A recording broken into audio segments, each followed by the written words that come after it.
And there was like nothing that was like the late night talk show was a really powerful format at one time. I don't think it has the same power that it did then.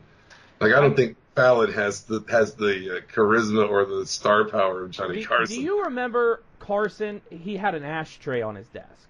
Yeah, well, everybody smoked. Like guys like everybody smoked. Like actors at the time, whoever was at the time would smoke. They'd come out and smoke on the show. Come on and smoke. Carson used to smoke on the show. Yeah, all the time. You don't get that shit anymore.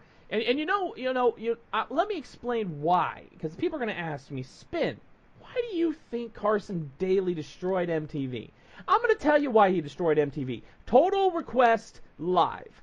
That show was an abomination of everything with the music industry. The day they said, we are going to premiere the new Metallica video. Now, granted, this video was for Until It Sleeps from the Load album. Yes, we understand Load was not their best album. They had some good songs on Load. Granted, they had there was some good songs on Load, like 2x4, The House That Jack Built. I like those songs. But they were like, we are going to premiere Until It Sleeps, the new Metallica video. I'm like fucking going nuts. I'm like, yes, new Metallica video. They start the video. Like literally 15 seconds comes up this little box, and it's like this teenage girl going, oh my god, I love Carson Daly and I can't wait for Britney Spears. Ah! And I'm like, shut the fuck up. James Hetfield is fucking making the music the whole world listens to right now. And then they don't even play the full fucking music video. They played like a minute of the music video and cut it off, but they'll play like the entire music video of Baby One More Time or fucking Oops I Did It Again or whatever new Backstreet Boys shit. And there's always these little fucking teeny boppers screaming their fucking heads off, and Carson Daly's sitting there like a fucking turd in the fucking turd bowl, in the punch bowl. He's like, hey, welcome to Total Request Live. And then you gotta wait until fucking like midnight for Matt Pinfield to come on to play some good shit, or you'd have to go over to MTV2 to watch anything that actually remotely resembles a music video. And then it was because of that we started getting Real World and Road Worlds, and that led to, what is it? I'm a teenage mom or something like that. Teen Mom. And we're glorifying teenage mothers on this fucking MTV. It was bad enough with Total Request Live that I switched over to pop-up fucking video on VH1, and I learned so much. That was a great show. You learned so much from pop-up video, man. And that show was great because they played the full fucking video. The full fucking video. Even the fucking, they played Michael Jackson. Guess what? It was all 30 minutes of the Michael Jackson music video. It was Michael Jackson sitting there with Magic Johnson in the Egyptian uniform and King Eddie Murphy, and frickin' he's singing, do you remember the time? All of it. And then he would and then he turned into the Panther, and he smashed the car, and he was like, oh, and he grabbed his crotch. That was fucking awesome. With MTV, like, you couldn't, I don't know if kids even watch MTV. I would think it's mostly, like, 20-year-olds watching those dumb, like, college shows and Teen Mom and shit like that. It just doesn't resemble anything like it did. When I was growing up, like, every kid, every teenager, even parents watched MTV all the time. And they played music, like, all the time. And then you get, like, MTV News, like, every couple hours or every hour. Yeah, what's his face? The old guy. He was like... Kurt Loder. Kurt Loder. He was, like, 70 years old. But you would get, like, music. And then when they started doing, like I used to love it. Like kids today won't even know what you're talking about. You say, MTV used to be good. You don't realize MTV used to be really good. And it's like, you used to get, like, Liquid Television, Alex Winter's Liquid Television. Yes. Or not... No, Alex Winter's Idiot Box, and then they had Liquid Television was a different show. But it was all animation and like comedy skits with Alex Winter. Then they had like the MTV half-hour comedy hour, which they don't have anymore. It was just stand-up comedy for half an hour. Late night you would have in succession, you would have Beavis and Butthead, Max, and Aeon Flux.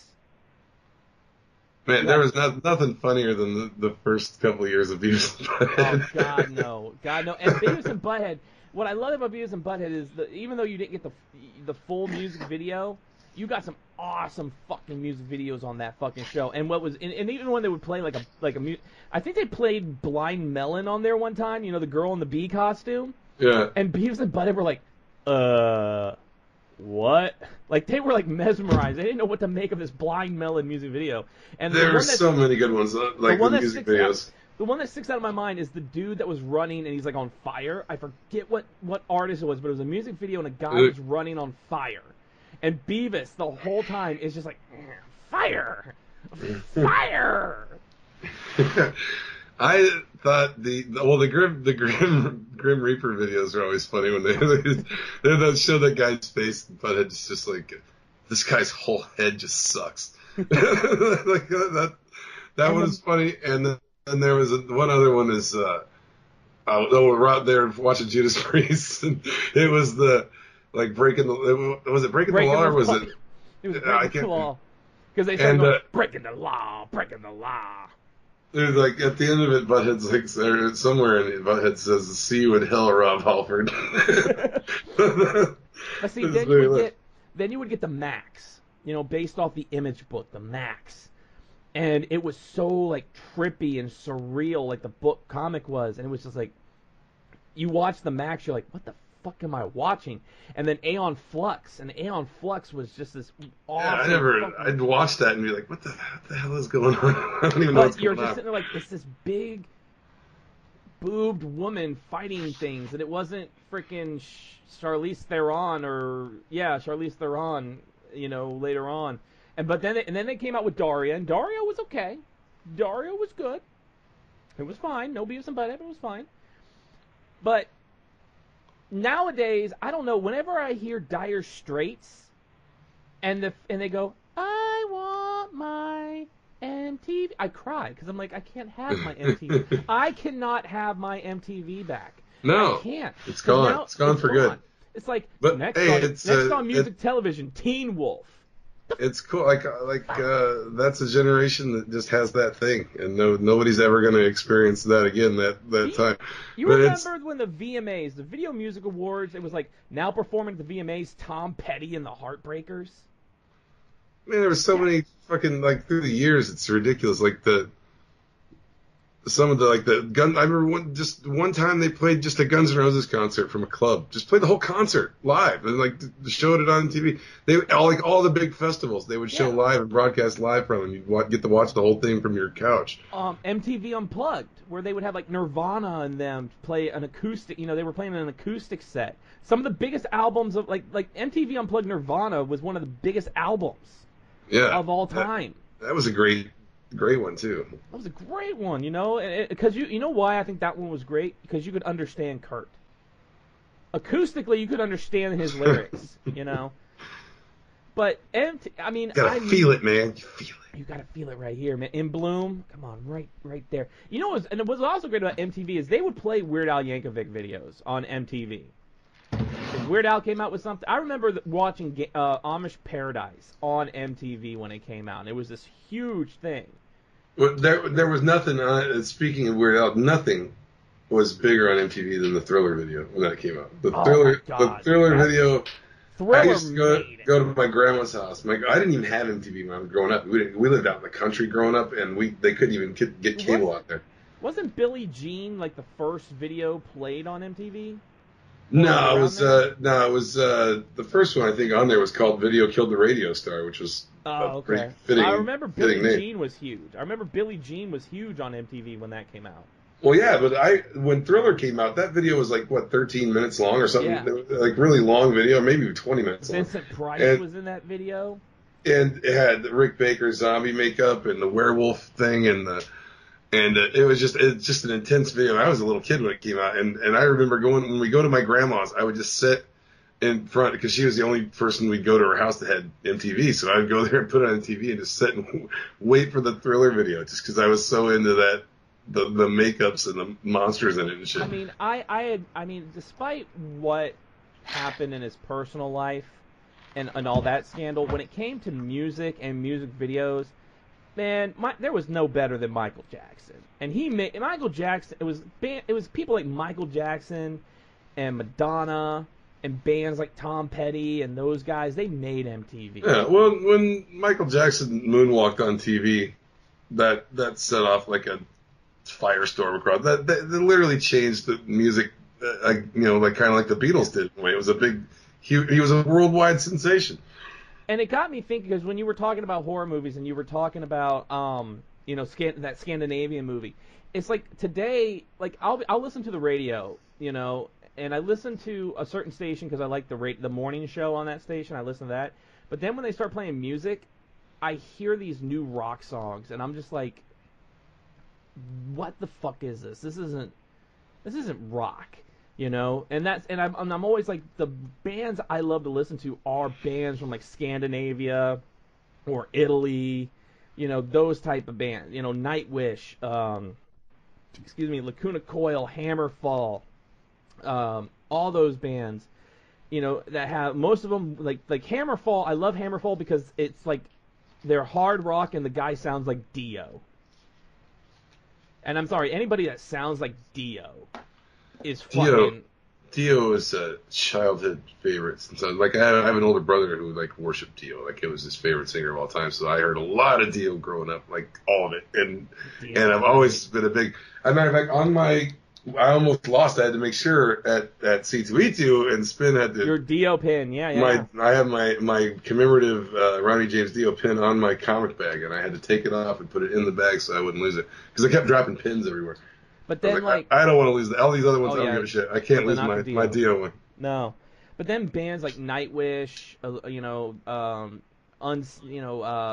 Epica, these type of bands, they have female singers, and what I love about it is and I have to have this argument all the time. I kind of do it to get under people's skin at work, because I got a lot of people at work that are fans of Beyonce, and they're like, "Oh, Beyonce's the greatest singer in the world."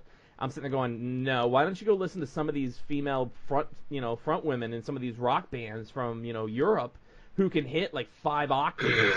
I would say Beyonce's not even the best singer in California. No. But I'm like, go listen to these ones that can hit 5 octaves. They're classically trained. They have opera. They have opera roots, and they're bringing it to this rock, this metal.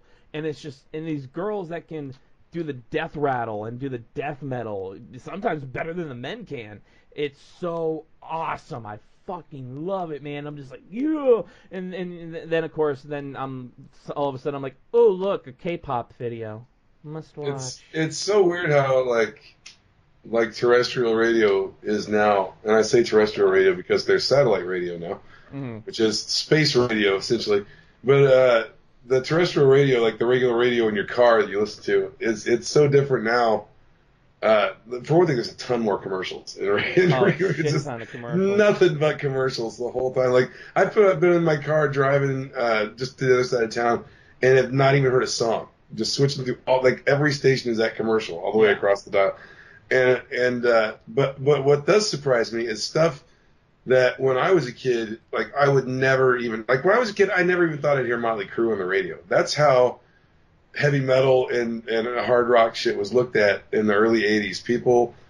There was a big satanic panic at the time. Everybody thought everybody's kids were playing Dungeons and Dragons and getting possessed by the devil with heavy metal music, because there was some idiots committed suicide and were into Ozzy Osbourne's Suicide Solution or Judas Priest's song. So there were a handful of suicides from some mentally unstable kids back in the day. So it kind of started this panic, our kids are all getting possessed by the devil and killing themselves, and all taking drugs because of this music. So there was this real stigma against heavy metal, in the early 80s, a lot of it. I never thought, even when I was a kid growing up, and I had an older brother, so I was into all this shit early, a lot earlier than other kids my age. So I was wearing Motley Crue t-shirts to grade school, and so I was way into metal and stuff early on. And there was this, that people did look at you like you were some kind of murderer or something back then if you wore a rock t-shirt. And I never thought. And the other day I'm driving down the road, to make a long story short, get to the point. The other day I'm driving back from the other side of town, and Blackened comes on the radio. And I was Blackened by Metallica off the Injustice for All. Probably my favorite song on that whole album. It kicks in so heavy, and it's just such an awesome driving song. And that came on the radio, and I thought, holy shit, I never thought I'd see the day that I would be driving down the road and on the regular fucking family radio station, fucking Blackened by Metallica is playing. It's like the day I heard Fade to Black on the radio. I was like, oh my god, they're playing Fade to Black, which is those early albums, Injustice for All, Kill 'Em All, Ride the Lightning, Master of Puppets. Those are like my favorite albums, and I like